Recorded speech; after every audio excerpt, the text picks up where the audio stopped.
Hey guys, welcome back to my channel.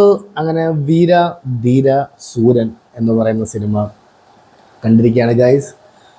അപ്പം ഈ പടം ഇന്നലെ എമ്പുരാൻ്റെ കൂടെ റിലീസാവാൻ ഇങ്ങനെ ഒത്തു വന്നതായിരുന്നു. രണ്ടും പോരോടുപോര് ഉള്ളൊരു വൻ പ്രൊമോഷൻ ഓട്ട്, രണ്ടും വൻ ഓട്ടം. മറ്റേ ഇവരെ സപ്പോർട്ട് ചെയ്യുന്നു, അവരെ സപ്പോർട്ട് ചെയ്യുന്നു. ഭയങ്കര ഒരു പ്രൊമോഷൻ്റെ ഒരു മഴ മേളമായിരുന്നു രണ്ടും കൂടെ. അങ്ങനെ ഇന്നലെ പടം റിലീസായിരുന്നു. പക്ഷേ ഈ വീരാധീര സൂര്യൻ എന്തൊക്കെയോ സെൻസറിൻ്റെ എന്തോ ഇഷ്യൂ എന്തൊക്കെയോ കാരണം മൂലം വൈകുന്നേരത്തെ ഷോ മാത്രമേ, ആഫ്റ്റർ 6:30 PM ഉള്ള ഷോ മാത്രമേ ഞങ്ങളുടെ ഓടിയുള്ളൂ. ഞാൻ എന്താ ഇപ്പോൾ കണ്ടതേ ഉള്ളൂ പടം എങ്ങനെയാണെന്ന് ചോദിച്ചു കഴിഞ്ഞാൽ yes, I am satisfied in this film.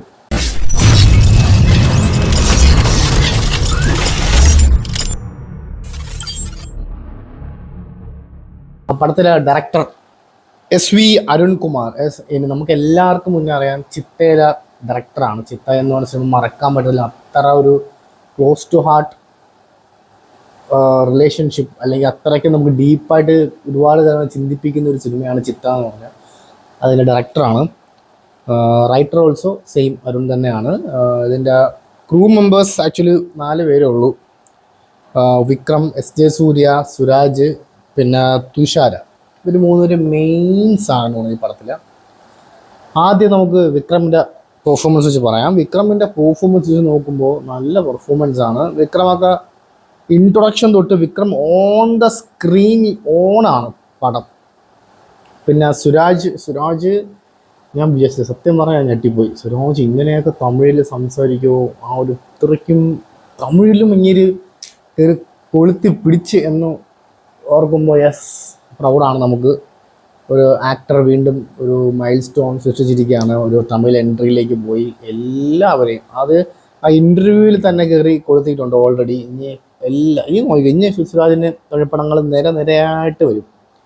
പിന്നെ SJ സൂര്യ, അയ്യോ ഇടാ പണ്ട് വെച്ചിരിക്കുക. SJ സൂര്യ സെറ്റ് കേട്ടോ. SJ സൂര്യക്ക് അടിപൊളിയാണ്. റോള് എല്ലാം അടിപൊളിയാണ്. തുഷാരയുടെ പെർഫോമൻസ് എപ്പോഴത്തെ പോലെ പുള്ളിക്കാരുടെ ഒരു റേഞ്ച് പെർഫോമൻസ് ആണ്. ഡാർക്ക് എന്ന് പറഞ്ഞാൽ ഡാർക്ക് ഇറങ്ങി പെർഫോം ചെയ്തു തുഷാര. അടിപൊളി പെർഫോമൻസ് ആയിരുന്നു. എനിക്ക് ഏറ്റവും ഇഷ്ടപ്പെട്ടത് ഇതിൻ്റെ സ്റ്റോറിയാണ് കേട്ടോ. 1 നൈറ്റ് സ്റ്റോറിയാണ് കാണിക്കുന്നത്. ലൈക്ക് കൈദി പോലത്തെ ഒരു 1 നൈറ്റ് സ്റ്റോറിയാണ് കാണിക്കുന്നത്. അത് എൻ്റെ അമ്മ എന്തോ എടുത്ത് വെച്ചിട്ട് പടം അത്ര എൻഗേജിങ് ആണ്. എഡ്ജ് ഓഫ് ദി സീറ്റ് എന്നൊക്കെ നമുക്ക് അത്യാവശ്യം പറയാം. നല്ല എൻഗേജിങ് ആണ്. നമ്മളെ തുടക്കം തൊട്ട് ഇങ്ങനെ കൊണ്ടുപോകും നമ്മളെ അവിടെ ഒരു സീൻ ക്രിയേഷൻ ആവുന്നു. ഇയാൾക്ക് പകയുണ്ട്. ആ പക ഇങ്ങനെ കൊണ്ടുപോയി വിക്രം ഇവനെ നമ്പി അവനെ നമ്പി. എൻ്റെ അമ്മോ, അത് അന്യായ സ്റ്റോറിയാണ് കേട്ടോ എടുത്ത് വെച്ചത്. അതും അത് എടുക്കാനും അത് ആ ഒരു എല്ലാം പുൾ ഓഫ് ചെയ്തതിനൊക്കെ സമ്മതിക്കും. ഡയറക്ടറിൻ്റെ എഫേർട്ട് തന്നെയാണ്. പിന്നെ ഇതിനകത്ത് music GV Prakash Kumar. Okay, നല്ല മ്യൂസിക്കായിരുന്നു. അത്യാവശ്യം വലിയ കുഴപ്പമൊന്നുമില്ല. നല്ല രീതിയിൽ തന്നെ അലമ്പാക്കാത്ത രീതിയിൽ അത്യാവശ്യം നല്ലൊരു ഗുഡ് BGM സ്കോർ. അങ്ങനെ അതിഗംഭീരമായിട്ടുള്ള മ്യൂസിക് ഒന്നും പറയാനില്ലെങ്കിൽ പോലും കുഴപ്പമില്ല. നല്ലൊരു BGM സ്കോറും അത്യാവശ്യം ഒരു നല്ല സോങ് കൊടുത്തിട്ടുണ്ട്. അത് കഴിഞ്ഞിട്ട് ഇതിൻ്റെ ഏറ്റവും വലിയൊരു ഡിഫോൾട്ട് വന്നത്, അതിൻ്റെ ഒരു വേർസ്റ്റ് മൂമെൻറ്റ് എനിക്ക് ഫീൽ ചെയ്തത് ഇതിനകത്ത് ആക്ഷൻ കോറിയോഗ്രാഫി മാത്രമാണ്. ആക്ഷൻ ഡൺ ബൈ ഫീനിക്സ് പ്രഭു. ഒരു ജീവനില്ലാത്ത ഒരു സ്റ്റണ്ടായിപ്പോയി സത്യം പറഞ്ഞാൽ. അതിന് എത്ര BGM കൊടുത്താലും, എത്ര ആ ഒരു ആക്ഷൻ അത് ഗംഭീരമാവണമെങ്കിൽ ആ ഒരു സീൻ ഗംഭീരമായാൽ മാത്രമേ ആ ഒരു BGMന് പോലും ഒരു ഗുമ്മ് കിട്ടത്തുള്ളൂ. അഭിനയമൊക്കെ ശരി, അഭിനയത്തിലൊക്കെ നമുക്ക് BGM സ്കോർ ഇല്ലെങ്കിലും നമുക്ക്, പക്ഷേ ഈ ഒരു ആക്ഷൻ ഒരു ഗുമ്മുണ്ടെങ്കിലേ ആ ഒരു BGM സ്കോർ ഇട്ടാലേ ഇറക്കത്തുള്ളൂ.